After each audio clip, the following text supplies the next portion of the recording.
Radio Martí. El mundo de la información para toda Cuba, las 24 horas del día. Radio Martí. Por los 1180 AM. Por nuestras frecuencias de onda corta. Y a través de radiotelevisiónmartí.com. Radio Martí. Siempre contigo.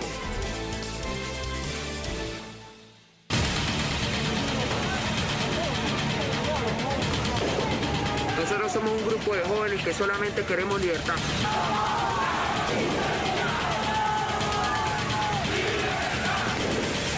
La gente se está muriendo, la juventud no tiene futuro. Hola, ¿qué tal amigos? Gracias por estar nuevamente con nosotros. Les saluda Alejandro Marcano Santelli. Esto es Venezuela Hoy, un programa que también se transmite en Radio Martí y se repite en varias oportunidades para que se cumpla el objetivo de que nuestra audiencia orgánica en Cuba, en particular aquellos al que el régimen le impide información libre, pues se enteren de lo que está pasando en mi país de origen.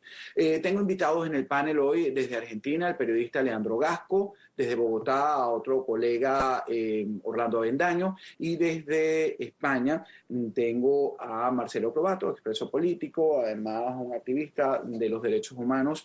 Y bueno, vamos a comenzar contigo, Orlando Avendaño, en Colombia. Quiero pulsar un poco el tema de lo que son estas elecciones que están muy cerca, donde aparentemente la opción que pudiera ganar es la izquierda, aliados de Maduro, de los Castro. Y ¿cómo se está mirando esto en un patio donde hay casi 2 millones de venezolanos que han huido de la tiranía de Venezuela? ¿Cómo estás? Bien, Alejandro, gracias. Y mira, el horizonte no es muy esperanzador, no lucen bien las cosas. La izquierda desde hace varios meses tiene su candidato, que es Gustavo Petro. Eso es indudable, mientras todos los adversarios están dando codazos para ver quién es el que va a enfrentar a Gustavo Petro, ¿no? Esto obviamente desgasta al resto de los precandidatos y le permite a Petro seguir acumulando capital. Petro ha crecido en las encuestas, no considerablemente, pero sí ha crecido, mientras que los precandidatos que aspiran a ser su adversario no están creciendo de la misma forma, ¿no? Ahorita viene una consulta, ahorita con las elecciones al Congreso va a haber también las consultas de las diferentes coaliciones. Se supone que de ahí cada coalición tendrá un candidato para la primera vuelta y eventualmente se definirán los dos candidatos para la segunda vuelta, si es que se llega a ese escenario, porque el otro peligro también es que se decida todo en primera vuelta, ¿no? Que es probable considerando el crecimiento considerable que ha tenido Gustavo Petro. Entonces, mira, el panorama es desalentador porque no existe un adversario como tal contra Petro. Son muchos adversarios, no se ha decantado absolutamente nada. Entonces, mira, nuevamente, es muy desalentador. Bueno, es un panorama que, descrito por la líder opositora María Corina Machado en Venezuela, se habla del triunfo de Petro y convertir a toda esta región, desde Colombia y Venezuela, en un gran corredor para el narcotráfico. Leandro, ¿cómo se ve desde Argentina lo que se avecina para el hemisferio? Bueno, estamos en un periodo de comunización grave, ¿no? Y la comunización que también está vinculada definitivamente al crecimiento del crimen narco, ¿no? Claramente, si lo vemos con esta situación de Petro y las vinculaciones también con la narcoguerrilla, lo extendemos a lo que está sucediendo en Argentina, donde hay un término que se está utilizando que tiene que ver con la corrupción por omisión, es decir, la falta de acción concreta de los políticos y de la justicia para, poner bajo la alfombra o lavar sus crímenes. Hace semanas atrás tuvimos en un día 24 muertos por droga envenenada, con carfetalmino, que, algo 1000 veces más fuerte que la heroína. Entonces, para los que iban y compraban en 3 de febrero en Buenos Aires, murieron 24 personas, 80 intoxicados. Pero las cifras parecen como si nada, porque tenés gente con droga contaminada porque se pelean las bandas narco por territorio. El gobierno no hace nada, pero no hace nada tampoco cuando se incendian 800.000 hectáreas en la provincia de Corrientes, porque como el gobernador o el alcalde no es afín al gobierno, entonces no hay tanques, no hay aviones hidrantes. ¿Por qué? Y bueno, porque se roban todo y no se sigue, no hay un seguimiento de todo eso, ¿no? No tenemos justicia, que es lo peor que le puede pasar a un país. Esto evidentemente se reitera incluso con los fondos que tanto estamos hablando los periodistas estos días de Credit Suisse, con la vinculación chavismo-kirchnerismo, ¿no? Que tampoco sabemos dónde está dando vuelta ese dinero. Y se ha citado a 10 empresarios argentinos que decían, bueno, sí, pero teníamos que dar la cometa, el soborno en esa fideicomisos, paraíso fiscal entre las empresas de Argentina y Venezuela cuando Argentina exportaba maquinaria agrícola. Pero ¿y ahora dónde está la plata? ¿Quién sigue la plata? Bueno, eso es lo que pasa. Yo me parece que estamos en un periodo grave de falta de coerción social y que nos estamos destruyendo, y el comunismo es terrible porque destruye todo a su paso, y aliado al nuevo orden mundial vemos lo que pasó también hace horas en Colombia, con la falta de respeto al primer derecho humano, que es el del niño por nacer, más allá del respeto a la libertad individual. Ya sabemos cómo accionan y cómo van a seguir accionando. Lo malo de esto es que cada día estamos más involucrados en una política en la cual la inseguridad avanza, la inflación avanza, y parece que los delincuentes que tienen el poder se sienten cada día mejor porque saben que tienen apoyos de distintos sectores y que la impunidad sigue presente, Alejandro. Y bueno, y eso suma más desaliento quizás a la posibilidad de una salida y de conseguir la libertad de Venezuela. Marcelo Croatto, tú has pasado por la dictadura en sus cárceles, huiste de ella, abogado, sabes la realidad. Antes de pasar a otros temas que quiero conversar contigo con el resto del panel aquí en Venezuela hoy, donde me acompañan también Orlando Bendaño, periodista del American, síganlo en sus redes sociales, un trabajo interesante que hace esta nueva generación de periodistas venezolanos, y Leandro Gasco desde Argentina. Quiero repetirte la misma pregunta porque estamos ahogados tratando de ver una salida, una luz al final del túnel, y no logramos hacerlo. Por lo menos los que aspiramos un cambio y revertir esta miseria que estamos viviendo nuestros pueblos. Sin embargo, el sector político opositor en Venezuela insiste en elecciones, insiste Primero Justicia con uno de sus partidos en decir que elecciones en 2024, Juan Guaidó, presidente encargado, habla de salir a votar masivamente para escoger un liderazgo. Parece que estuvieran en una calle diferente a lo que es esta realidad que ha descrito perfectamente Orlando y Leandro, un mundo de terrorismo, un mundo de narcotráfico, un mundo de piezas más grandes que no pueden derribarse en una simple elección, ¿o me equivoco? Bueno, el chavismo está conformado por tres patas que lo sostienen. El partido y el gobierno, que son uno solo, la boliburguesía, la cantidad de corruptos que lo sostienen en la empresa privada, que son lo que Milei llama los empresarios, porque empresarios no son personas que prosperan a la sombra del Estado y de los negocios corruptos. Y la tercera pata que sostiene ese taburete es la falsa oposición, una oposición que no lo es. Se hacen llamar oposición, pero en realidad no se oponen a nada. Y uno lo ve porque no toman ninguna de las medidas que podrían ser útiles para golpear al régimen, sino que siempre están con medidas tímidas y utilizando fórmulas que ya han demostrado su fracaso.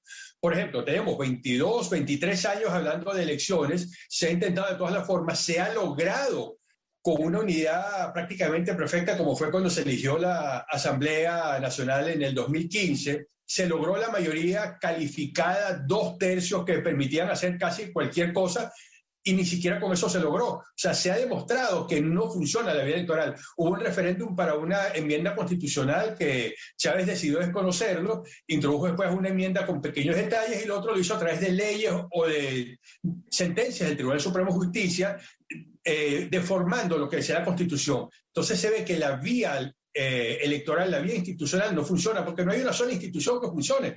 Venezuela está desapareciendo como país, como Estado y como nación, porque como Estado no hay una institución que sea confiable, que tenga funcionamiento. Como país, porque toda su infraestructura natural y artificial está siendo destruida, y como nación, porque muchos venezolanos están perdiendo sus sentimientos, porque dicen, yo no aguanto más esto y no quiero ni pensar en Venezuela, porque cada vez que pienso lloro y sufro. Entonces están perdiendo hasta su identidad.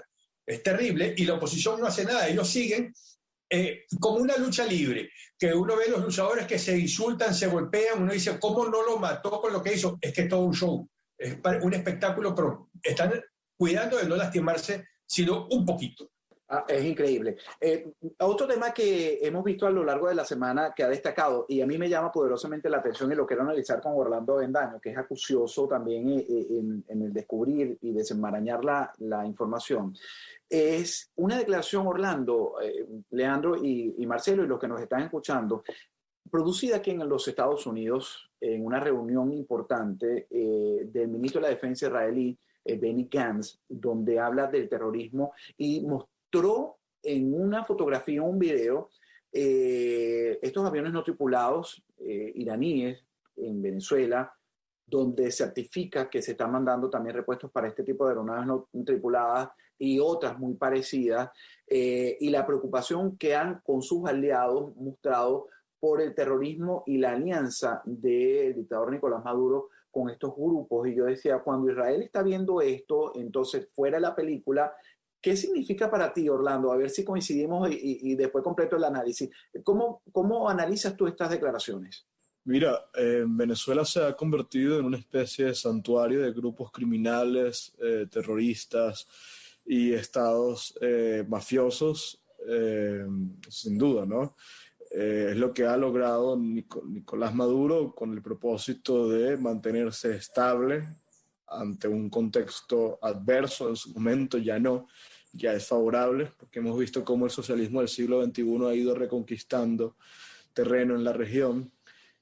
Pero ha sido con ese propósito, ¿no? De que Estados Unidos se mantenga al margen, porque involucrarse en Venezuela es enfrentarse a una serie de enemigos que son muy peligrosos. Y bueno, lo decías muy bien, citando un poco la premisa que propone María Corina Machado sobre qué podría pasar un eventual triunfo de Gustavo Petro, y es cierto, ¿no? Pasaríamos de no sé cuántos miles de kilómetros a millones de kilómetros, más de 2 millones de kilómetros cuadrados, a merced del crimen organizado.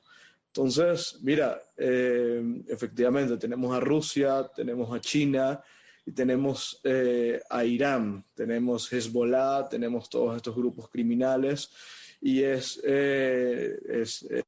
notable, ¿no? Es inevitable que un país como Israel vea la amenaza. Lo llamativo es que un país como Estados Unidos parece no precisar la amenaza que significa la continuidad de estos grupos criminales en Venezuela. Pero sí, Israel lo ha denunciado, lo han denunciado muchas naciones. Creo que el gobierno de Duque, principalmente su ministro de Defensa, Diego Molano, también ha sido bastante incisivo en denunciar cómo Venezuela, al ser un santuario de grupos criminales, significa una amenaza para el resto de la región. El punto es entenderlo y atajarlo, ¿no? Parece que nadie está dispuesto a realmente enfrentar al monstruo. Leandro, realmente ¿coincides conmigo en ese aspecto de que realmente hay gente en el mundo, hay gobiernos, países que realmente pudieran hacer algo en algún momento de la historia para revertir esto que estamos viviendo? Bueno, sí, espero además que hagan algo, porque si no, lo que se viene es terrible para todos. Pero bueno, hay que ver, a ver, cómo es el juego de fichas. Recién comentaban de la acción de Estados Unidos, o de la inacción o la falta de fortaleza que en lo particular creo en este momento a lo mejor tiene en algunos aspectos, ¿no? Pero es cierto que cuando esto sucede, claramente hay dos países que se mueven, Rusia por un lado, China por el otro, y lo vemos claramente en Venezuela. Venezuela, con la tiranía que tiene, obviamente muy poca gente se le quiere acercar. Vemos las ridiculeces de los discursos del tirano Maduro y vemos, bueno, se le acerca China como se ha acercado a Argentina y a otros países por una cuestión de ganar territorio, de oponerse a Estados Unidos, de poner bases militares o de hacer negocios que son una condena absoluta, ¿no? Pero ver, por ejemplo, que en Venezuela se emplean esos 11 radares P-18 de Rusia,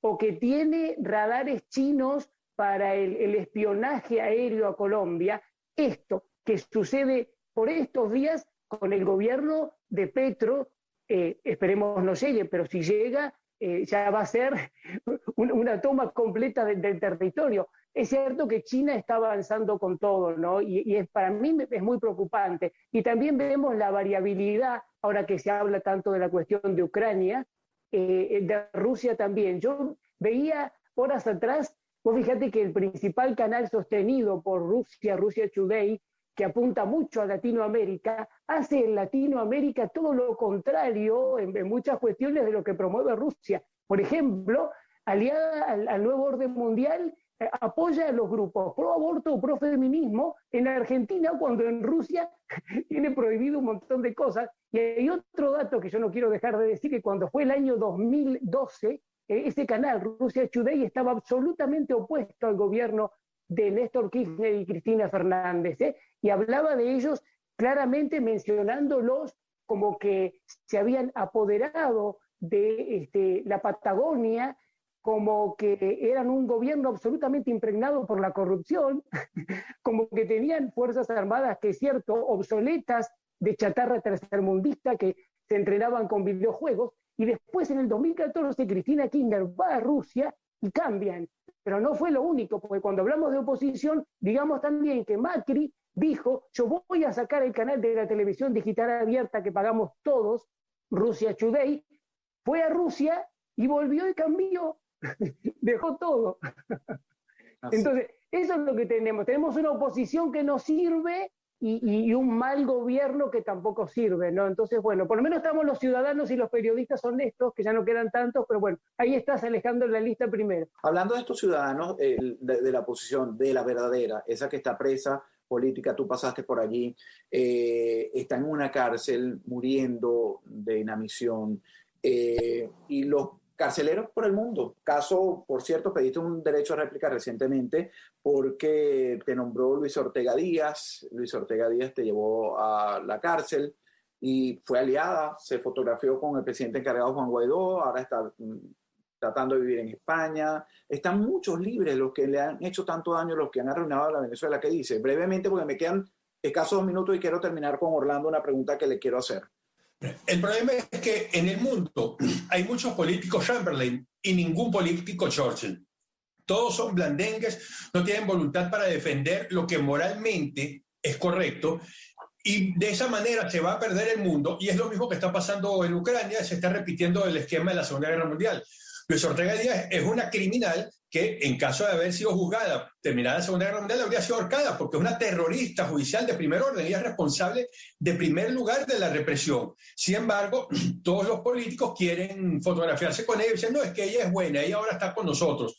Yo no recuerdo que ningún político haya dicho que había un nazi bueno. No, quiero fotografiarme con este nazi, que él es bueno porque está con nosotros, vamos a hacer gobierno con ellos. No, simplemente nazis para afuera, y tenemos que decir chavistas para afuera, porque no podemos tener medias tintas en puntos que son de moral fundamental. Los criminales no pueden estar entre nosotros. Tiene que haber una grieta brutal entre ellos y nosotros, porque ellos son criminales, no son personas que tienen una opinión distinta, porque en la oposición auténtica tenemos personas de distintas tendencias. En el grupo que yo coordino tenemos gente que es liberal, gente que es conservadora, gente que es nacionalista, pero todos dentro de una línea que no admitimos el crimen, que es el socialismo del siglo XXI. Entonces tenemos que hacer esa grieta. Los criminales para un lado, y los que estén de nuestro lado no pueden ser criminales, no pueden tener cuentas pendientes con la justicia, y menos crímenes de lesa humanidad como tiene Luis Ortega Díaz. Bueno, es increíble y eso es lo que estamos viendo y eso es lo que está pasando, pero tenemos que seguir denunciando y poniendo el dedo apuntador a los responsables de toda esta realidad que nos ha tocado vivir y esta ruina.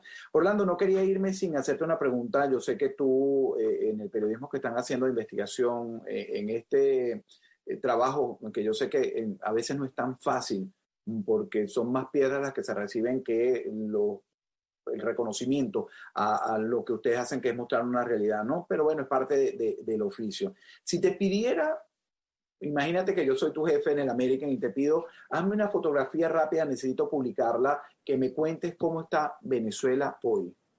Venezuela, bueno, es una tragedia. Venezuela creo que está sometida a una dinámica mafiosa que a su vez ha generado una ilusión de prosperidad, una ilusión criminal, una ilusión falsa, obviamente, que en cualquier momento se diluye, pero una ilusión que le permite al régimen mantenerse estable, ¿no?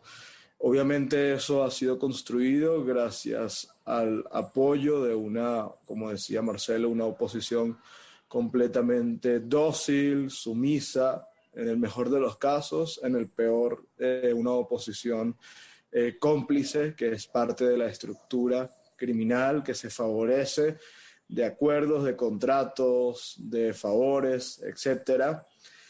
Y mira, creo que el venezolano está hastiado, creo que el venezolano lo ha dado todo, sacrificó todo, y llegó al punto en el que aspira a vivir, ¿no? Y ese punto es una consecuencia de un contexto desfavorable, ¿no? Cuando la región está virando nuevamente hacia el socialismo del siglo XXI, hacia este proyecto criminal, cuando en Estados Unidos tienes a un gobierno que no tiene como prioridad resolver la crisis venezolana, resolver la tragedia de Cuba o Nicaragua, etc. Entonces, ¿qué queda, no? Obviamente no se puede apostar a ningún liderazgo doméstico. Yo creo que la solución debería de venir desde afuera y no está en el panorama. Entonces, es desolador. No veo la posibilidad de una salida, una alternativa al contexto de hoy, y bueno, nada, es bastante triste, pero creo que así está ahorita, pues. Bueno, me he dado cuenta que me dice el productor que me quedan unos minutos y lo voy a compartir con Marcelo y Leandro. Marcelo, vuelvo contigo para no despegarme de los venezolanos y su descripción. Te pido, excelente, por cierto, trabajo. Te pondría la mano en el hombro, Orlando, la descripción, porque lamentablemente es así. Eso es lo que está ocurriendo actualmente de esta manera. Pero voy a hacer el ejercicio contigo como abogado. ¿Qué dirías tú? ¿Cómo describirías brevemente, Marcelo Probato, el tema Venezuela hoy? Hay un término jurídico para esto, estado de anomia.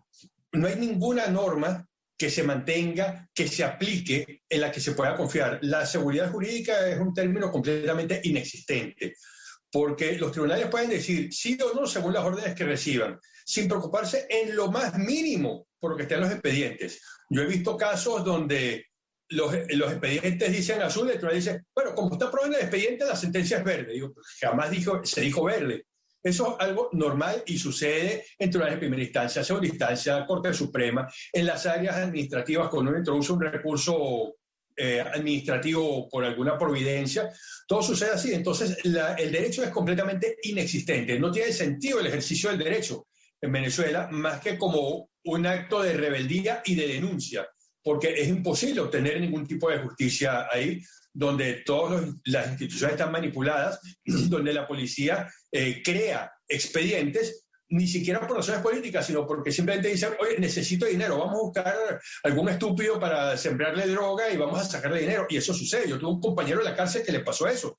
Y está demostradísimo que fue sembrado. Sin embargo, la juez incluso, como era droga, dijo, es que me dio miedo declararlos inocentes porque podían decir que yo era narcocomplaciente, y los condenó. Tengo entendido que en segunda instancia sí le dieron la razón, pero eso sucede. La policía crea expedientes por cualquier cosa, y los fiscales extorsionan a la gente para que admita culpabilidad, porque dicen, si tú admites culpabilidad, yo te rebajo el delito y puedes salir en libertad quizá ese mismo día. O quizá dicen, mira, te falta un año, pero si no, yo te voy a mantener preso aquí hasta que admitas o hasta que te condenen a 20 años. Y tuve un compañero de la cárcel que me dijo, mira, yo voy a admitir, yo soy inocente, pero voy a admitir, porque ya mi abogado habló con el fiscal. Y si yo admito, del tribunal me voy para mi casa. Yo lo que quiero es irme. A mí que me importa que digan que yo soy culpable o no. Y admitió. Y efectivamente no regresó. Después me contactó por redes sociales y me dijo, mira, me alegro mucho que te hayas ido, yo también me fui. Entonces, esa es la realidad. O sea, una extorsión permanente de jueces, fiscales, policías, no existe ni en lo más remoto el derecho en Venezuela, ni la justicia. Ya estamos viendo la militarización y es otro tema que he destacado esta semana. Ahora sí tengo el tiempo corto para la respuesta. Sobre todo la frontera entre Bolivia y Chile. ¿Argentina sigue llegando venezolanos? ¿Cómo está viviendo el venezolano actualmente que ha llegado huyendo de la dictadura de Maduro a Venezuela? No, la mayoría de los venezolanos se van, los que ya están, y llegan pocos porque la situación de Argentina no es buena, sobre todo desde lo que es la economía, además de la inseguridad.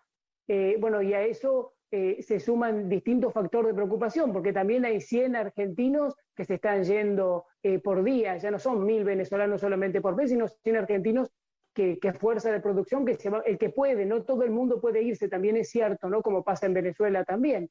Se necesita cierta estructura para irse y no todos pueden, pero el que puede se va en busca de algo mejor y el gobierno que tenemos es absolutamente desastroso. Yo te decía lo de la droga envenenada, pero hay muchas cosas más realmente. Y lo peor es que han limpiado todas las causas en donde estaban involucrados, incluso ahora se cumplieron 10 años de la tragedia de 11, 51 personas murieron, falta de mantenimiento de un tren, el tren Sarmiento. Hubo una cantidad enorme de gente también involucrada con problemas de salud, pero las muertes pasan como si nada y los corruptos quedan impunes. Mientras esto siga pasando en Latinoamérica y con el comunismo va a pasar más, no tenemos solución, pidamos a Dios que algo cambie y al pueblo que se ilumine. Amén, amén. Eso es lo único que pido. Ha sido un excelente análisis. Gracias a los tres, a Leandro Gasco, periodista argentino, a mi colega también venezolano en Bogotá, Orlando Avendaño. No dejen de seguirlo en sus cuentas y en el trabajo que hacen con un grupo de periodistas en el American, en sus redes sociales así, el American, y a mi amigo Marcelo Crobato también desde España. A ustedes, gracias por su sintonía. Seguimos nosotros trabajando. Vean nuestros trabajos y de todos mis colegas en las plataformas de Radio y Televisión Martí. Nosotros somos un grupo de jóvenes que solamente queremos libertad. Radio Martí presenta Estados Unidos en Martí. Un segmento especial acerca de la historia de los Estados Unidos de América. Los juicios de brujas de Salem y la negativa al debido proceso de ley. El poblado de Salem, donde se llevaban a cabo los juicios de brujas, era una comunidad muy religiosa, pero donde existían muchas rivalidades entre los residentes. Los motivos variaban entre derechos de pastoreo, privilegios eclesiásticos y disputas por propiedades. Había muchos celos entre las mujeres, especialmente porque las casadas se sentían amenazadas por las jóvenes solteras y bonitas. Había tensiones con los ministros religiosos por disputas de pagos de propiedades y por servicios clericales. Muchas falsas acusaciones fueron hechas para lograr ventajas personales o financieras sobre los vecinos. Había rumores e historias sobre brujería que tuvieron su origen en el ministro de una iglesia de Boston, que publicó un panfleto sobre la brujería y lo sobrenatural. Esto acució el temor, ya que los síntomas de posesión demoníaca descritos eran de simples catarros gripales, lo que precipitó la histeria colectiva y el pánico moral en la región de New England. En 1692, 2 jovencitas sufrieron convulsiones. Los médicos no pudieron diagnosticar el mal y otras 2 mujeres, Anne Putnam y Elizabeth Hubbard, acusaron a otras 3 de usar brujería para causar el inexplicable mal de las jovencitas. Putnam y Hubbard no tenían evidencias físicas, sino que usaron evidencias espectrales, o sea, meras emociones basadas en visiones y sueños. Mientras más mujeres eran acusadas de brujería, el temor las presionaba y señalaban a otras como brujas. Para evitar el enjuiciamiento, algunas de las acusadas se incriminaban a sí mismas, confesando su delito y nombrando a otras que calificaban de cómplices, lo que se tradujo en más arrestos y más sentencias. En 1692, la Corte de Oír y Determinar fue convocada por el vicegobernador William Stoughton, quien examinó los autos de acusación y postergó a la Corte por 20 días mientras buscaba el asesoramiento de clérigos locales para determinar el curso a seguir. Les hablamos Tatiana Riquelme y Bruno Tócaros. Radio Martí presentó Estados Unidos en Martí. Un segmento especial acerca de la historia de los Estados Unidos de América. Radio Martí, siempre